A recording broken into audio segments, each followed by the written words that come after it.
Chittoor minor బాలిక rape కేసులో కీలక ముద్దాయి కిషోర్ భార్య తల్లి బిడ్డలు కన్నీటి పర్యంతమవుతూ వీడియో విడుదల చేశారు. తన భర్తను రాజకీయ పార్టీలు వాడుకున్నాయని నిందితుడి భార్య ఆరోపించింది. ఇప్పుడు తమకు సంబంధం లేదని అంటున్నాయని ఆవేదన వ్యక్తం చేస్తున్నారు. తన భర్తను పోలీసులు అదుపులో పెట్టుకుని ఇప్పుడు పరారీలో ఉన్నారంటూ తప్పుదారి పట్టిస్తున్నారని భార్య నందిని వాపోయింది. ఈ మేరకు నిందితుడు కిషోర్ ఫేస్బుక్ ఐడి నుంచి వీడియో పోస్ట్ చేసిందామె. అమ్మాయి రాజకీయ దేనికి మా ఇంటిని ఫుల్గా వాడుకొని ఇప్పుడు వైఎస్ఆర్సీపీ మాకు సంబంధం లేదంటారు, టీడీపీ వాళ్ళు మాకు సంబంధం లేదంటారు, ఎవరిని అడిగినా ఇక్కడ లేదంటారు, పోలీసు వాళ్ళు కస్టడీలోనే పెట్టుకొని పోలీసు వాళ్ళు ఇక్కడ లేదు లేదు అంటారు. తెల్లారి తాలూకు పోలీస్ స్టేషన్ నుంచి వస్తామనేసి ఆధార్ కార్డు డ్రెస్ అంతా తీసుకొని పోయినారు. ఇప్పుడు పోయి అడిగితే లేదు అంటారు. మా ఆయనకి ఏం జరిగిందో ఏమో తెలియదు. ఆ అమ్మాయికి అన్యాయం జరిగిందని ఇంత దూరం పోరాడుతూ ఉంటారు. అయితే ఇప్పుడు నాకు జరిగేది కూడా అన్యాయమే కదా. ఒకసారి అయినా మా ఆయన్ని నాకు చూపించాలి కదా. చిన్న చిన్న పిల్లలు చిత్తూరు నగరానికి చెందిన బాలుడు బాలిక ప్రేమించుకుంటున్నారు. సరదాగా మాట్లాడుకోవడానికి మొరకంబట్టులో ఇటీవల ఏర్పాటు చేసిన నగరవనానికి వెళ్లారు.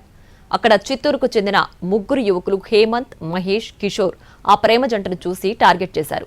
వారి వద్దకు వెళ్లి అటవీ శాఖ సిబ్బందిగా పరిచయం చేసుకున్నారు. అనంతరం వారిని ఫోటోలు, వీడియోలు తీసి వారి తల్లిదండ్రులకు పంపిస్తామని బెదిరించారు. అధికారులు పిలుస్తున్నారని బాలుడిని అక్కడి నుంచి దూరంగా తీసుకెళ్లారు. ఆ తర్వాత బాలికపై అత్యాచారానికి యత్నించగా కేకులు పెట్టింది. దీంతో ఓ యువకుడు బాలిక నోటిని గట్టిగా మూయగా మిగిలిన వారు ఒకరి తర్వాత ఒకరు అత్యాచారానికి పాల్పడ్డారని పోలీసులు చెబుతున్నారు. సామూహిక అత్యాచారానికి పాల్పడిన తర్వాత అక్కడి నుంచి వెళ్లే సమయంలో బాలుడి మెడలోని బంగారు గొలుసు లాక్కొని పారిపోయారు. ఈ విషయాన్ని కుటుంబ సభ్యులకు చెప్పడంతో ఆ రోజు నుంచి బాలుడి కుటుంబ సభ్యులు, బంధుమిత్రులు నగరవనం వద్ద నిందితుల కోసం కాపు కాశారు. ఒంటరి జంటలను బెదిరించి అత్యాచారాలు చేసే ముగ్గురు యువకులు సోమవారం మళ్లీ నగరవనం వద్దకొచ్చారు. వారిని అదుపులోకి తీసుకుని దేహశుద్ధి చేసి పోలీసులకు అప్పగించారు. ఈ ఘటనపై పూర్తి సమాచారం సేకరించకుండా బాధితురాలి బాయ్ ఫ్రెండ్ ఫిర్యాదు మేరకు తాలూకా పోలీసులు హత్యాయత్నం, రాబరీ, చంపుతామని బెదిరించడం వంటి సెక్షన్ల కింద కేసు నమోదు చేసి చేతులు దులుపుకున్నారు.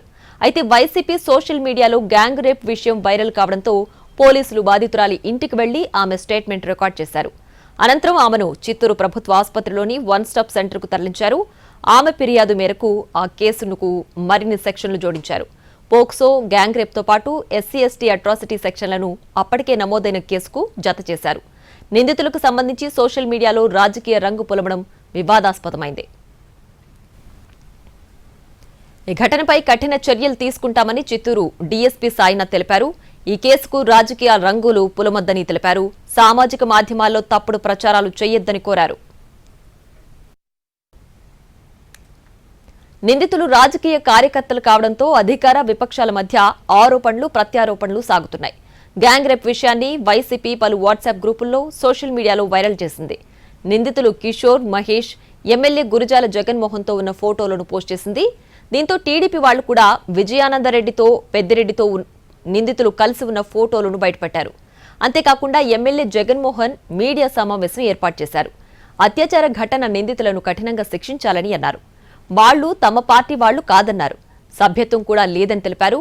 వినాయక చవితి ఉత్సవాలకు ఆహ్వానించేందుకు లోకల్ టీడీపీ లీడర్లతో కలిసి తన వద్దకొచ్చినప్పుడు ఫోటోలు తీసుకున్నారని వివరణ ఇచ్చారు. ఆ తర్వాత వైసీపీ నియోజకవర్గ ఇన్ఛార్జ్ విజయానందరెడ్డి కూడా ప్రెస్ మీట్ పెట్టారు.